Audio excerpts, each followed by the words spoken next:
പണ്ട് കൊയ്പ്പള്ളി കാരായമ്മ ക്ഷേത്രത്തിലെ ഉത്സവം കാണാൻ പോയ ചെട്ടികുളങ്ങരയിലെ നാട്ടുപ്രമാണിമാരെ അവിടുത്തെ ചില ഗ്രാമത്തലവന്മാർ അപമാനിക്കുകയുണ്ടായി.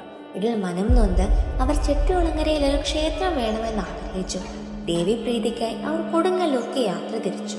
കഠിന വ്രതത്തോടെ വചനം ഇരുന്നതിനാൽ വെളിച്ചപ്പാടിലൂടെ ഒരു വാളിൽ ദേവി സാന്നിധ്യം അറിയിക്കുകയുണ്ടായി.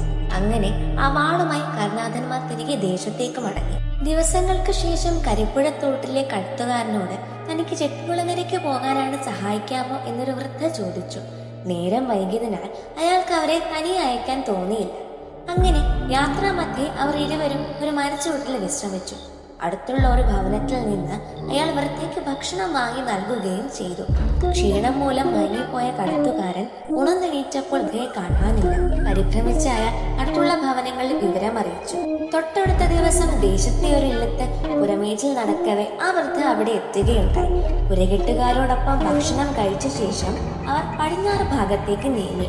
പെട്ടെന്ന് ഒരു പ്രകാശം ജ്വലിച്ചുയർന്ന ആ വൃദ്ധ അപ്രത്യക്ഷയാകുന്നത് ഇല്ലത്തെ അന്തർജനം കണ്ടു. അവർ ഈ വിവരം എല്ലാവരെയും അറിയിച്ചു.